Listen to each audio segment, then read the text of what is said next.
When I tried to protect my son, my dad beat me with a belt until my back split. I begged them to stop. They laughed. Better, your son sees what we do to useless trash. They had no idea what I would do next. It started on a Sunday afternoon, the kind of day where the house felt heavy with silence until my father decided to stir chaos. My son, Ethan, only 7, was in the living room, quietly arranging his toy cars in a straight line. He whispered to himself, making vroom sounds, trying to create some kind of joy in a place that hated the sound of happiness. The door slammed, and my father stormed in with his belt already hanging from his hand. His eyes narrowed the moment he saw Ethan blocking the hallway with his toys. "Get that junk off the floor! This isn't a trash house!" he barked, his voice shaking the walls. Please subscribe to our channel and tell us in comments from where are you watching this video. Before Ethan could gather his cars, my dad's hand jerked forward, raising the belt like a whip. I jumped up and rushed between them. "Don't you dare touch him!" I shouted, spreading my arms out. Ethan cowered behind my legs, clutching my jeans, his little knuckles white with fear. That defiance lit a fire in my father's eyes. He didn't hesitate. The belt cracked across my back once, twice, again, each strike sharper than the last. My shirt tore under the leather. The pain seared through me, but I bit down on my lip until I tasted blood. I wouldn't let Ethan see me fall. My mom stepped out from the kitchen with a plate of cake in her hand, her hair done like she was preparing for a night out. She leaned against the doorframe, watching as if it were entertainment. "Don't ruin her mood with your crying," she sneered, taking a bite of cake. "You always act like protecting that kid makes you special. Newsflash, he's as useless as you." Ethan's sobs filled the room. He tugged on my shirt, begging me to stop taking the hits. "Mommy, please," he whispered, his voice breaking. But if I stepped aside, those lashes would land on him. I'd rather bleed 1,000 times than watch my father carve scars into my boy. The belt came down again, and this time I stumbled forward, my knees hitting the floor. My father yanked my hair back so I was forced to look up at him. "You don't tell me who I can discipline," he growled, his spit hitting my face. "That brat needs to learn where he stands. Beneath us." My body screamed in pain, but I turned my head toward Ethan. "Stay behind me," I whispered, my voice shaking but firm. I locked eyes with him, silently promising that no matter what, he would never be alone. My mother rolled her eyes as if the scene was a nuisance. "This is pathetic," she said flatly. "Always throwing yourself in front of blows like some martyr. You think anyone thanks you? You think anyone will remember your sacrifices? The only thing you're doing is wasting our time." Ethan, trembling, shouted back at them for the first time in his life. "Leave my mom alone!" His tiny voice cracked, but it echoed with more courage than they ever had. My father froze for a second, glaring at him, then raised the belt higher. That was the moment I lunged, taking the strike full across my shoulder blades, the sound echoing like a gunshot in the room.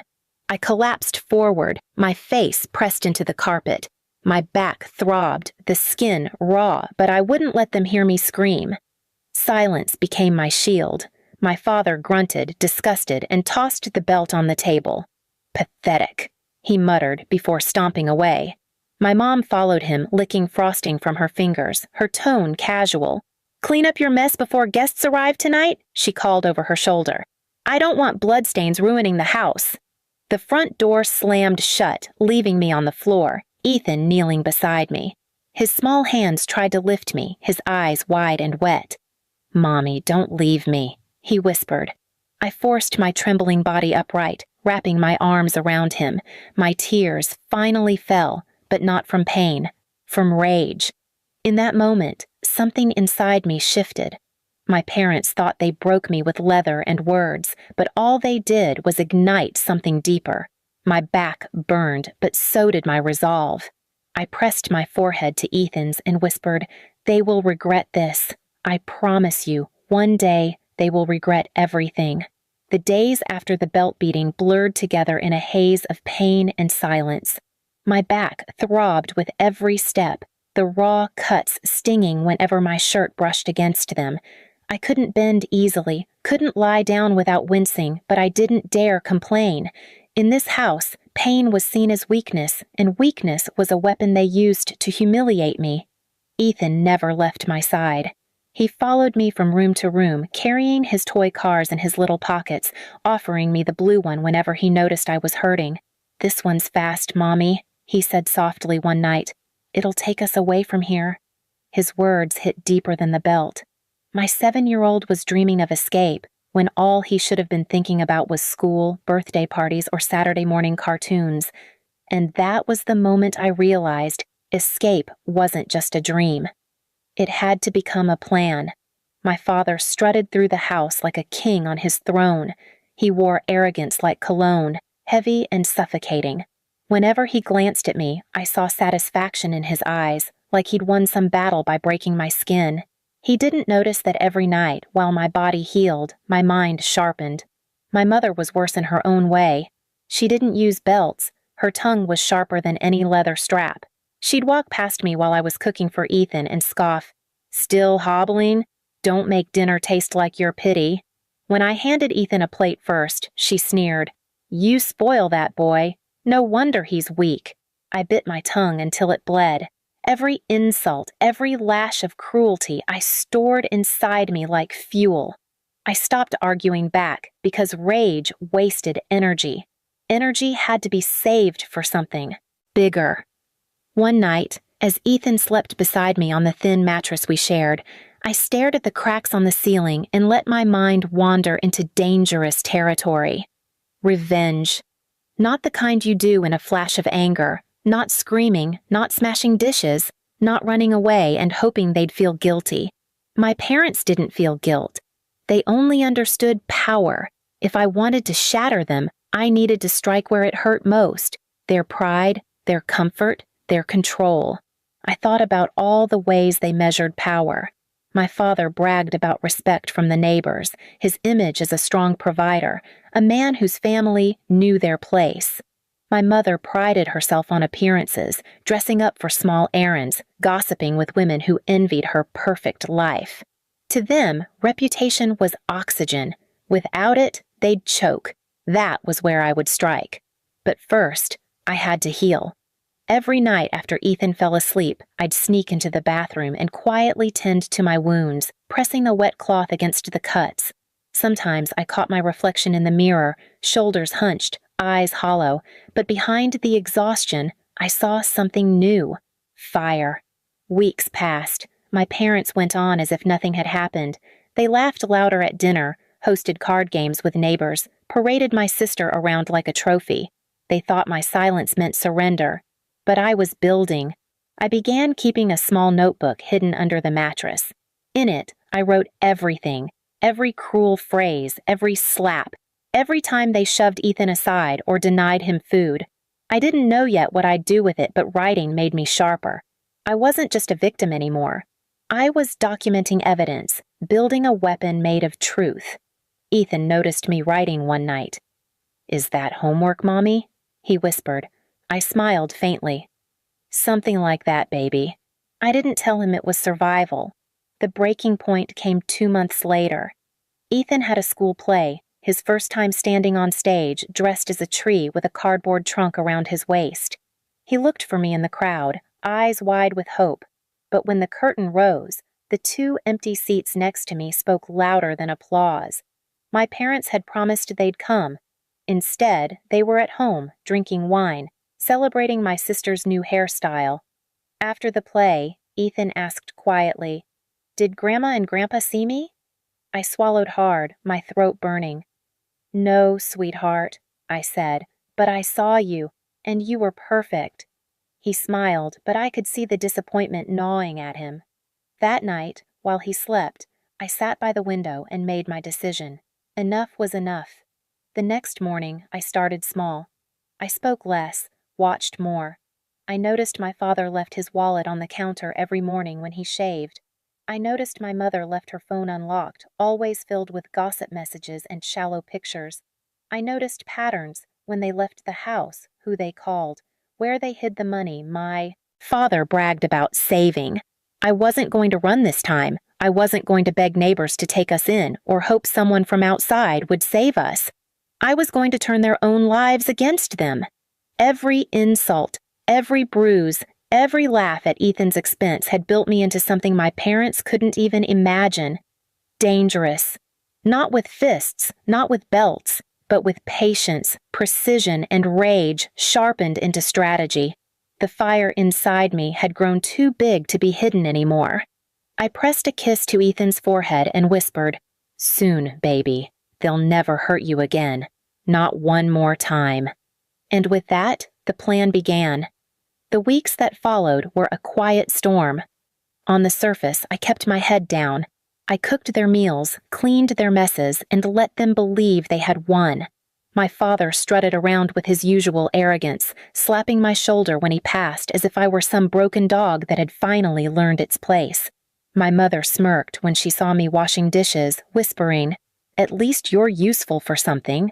They didn't know I had started visiting places they never expected me to, like the local church basement where community meetings were held, or the town library where bulletin boards pinned with announcements gave me an idea of who held sway in our neighborhood. I talked to people carefully, not about my parents, never directly. I listened, asked questions, and slowly stitched together a picture of the people my parents depended on for validation. It was reputation. That was their throne. My father bragged about being a man of respect, a dependable provider. My mother prided herself on being admired, envied for her home and her family's supposed perfection. So I decided I wouldn't just scratch their pride, I would gut it. It started with whispers. One evening, after Ethan was asleep, I slipped out and placed copies of my hidden notes, detailed accounts of their abuse, into envelopes. But I didn't sign my name. Instead, I slipped those envelopes under doors, slid them across tables at the church, left them in mailboxes of the very people my parents loved to impress. Each one was carefully written, anonymous, exposing the truth of what really happened inside the walls of our home. Neighbors began to look at them differently. At first, it was subtle. A man at the grocery store didn't greet my father the way he used to. Women at the salon stopped laughing with my mother, their whispers sharp and suspicious. My parents noticed, but they didn't understand why. Then I turned the knife. I knew my father had been boasting about running for a small local council seat. He bragged to anyone who'd listen that the town needed a real man with real values. I made sure every detail of his cruelty reached the right ears. Letters slipped into the hands of those on the selection board. Not wild accusations, but clear, chilling truths. The beatings, the neglect, the way they mocked a bleeding daughter and laughed at a child's suffering. The nomination was quietly dropped. My father raged around the house, slamming cabinets, shouting that people were jealous of him. My mother hissed about backstabbers, but the damage was done. Still, I wasn't finished. For years, my mother hosted her polished tea gatherings where she flaunted my sister as the golden child. Those gatherings were her stage, her crown. One Saturday, I let Ethan carry an envelope to one of those meetings. Inside were photographs, not of abuse directly, but of the aftermath I had carefully saved. Pictures of the welts across my back, bruises on Ethan's arm where my father had shoved him. Each picture had a short caption in neat handwriting. "This is the family you admire." When the women opened them, the room fell silent. My mother's smile cracked like porcelain. Guests began to leave one by one, their eyes full of disgust. By evening, no one in town wanted to be seen near her. That night, my parents cornered me. My father's fists clenched, my mother's face pale with fury. "What did you do?" she hissed.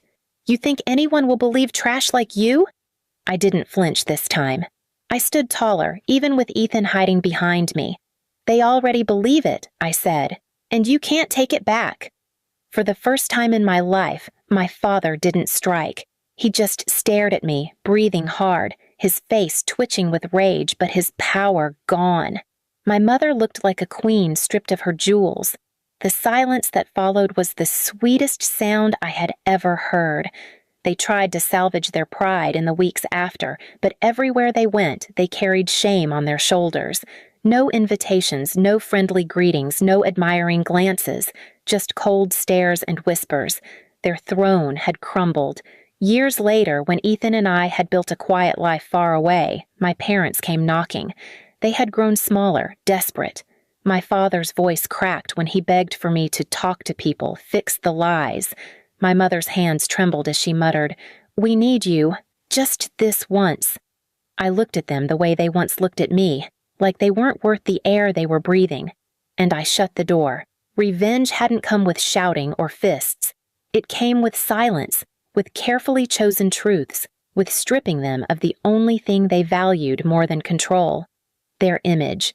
They had laughed at my pain, called me trash. In the end, it was them who became untouchable trash in the eyes of everyone they once ruled over. And for the first time, Ethan and I were free. Please subscribe to our channel and tell us in comments from where are you watching this video. After listening to today's story, perhaps it has raised some new questions in your mind, or maybe it has brought back some old memories. Every day on Reddit, new experiences and moments create fresh stories, and they connect all of us. Everyone has their own unique journey in life, and we all try to understand the world in our own way. These kinds of moments remind us that we are all human, sometimes happy, sometimes sad, and always learning something new.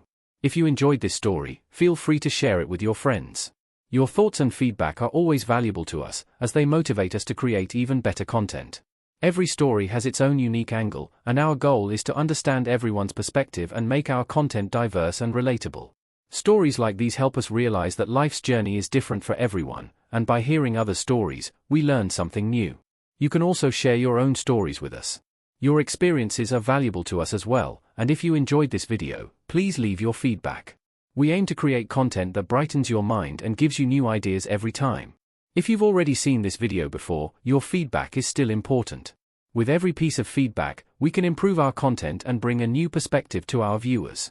Today, what we saw was just a small part of the many stories shared on Reddit and across the world. It's a reminder of how we all try to understand life by sharing our experiences with each other. This video was only an example of how we try to connect with others through storytelling, learning about different sides of life. We hope to continue sharing such stories that help us all learn and grow together. Thank you for your time, and don't forget to keep an eye out for more stories coming soon. If you haven't already, please like and follow for more amazing content.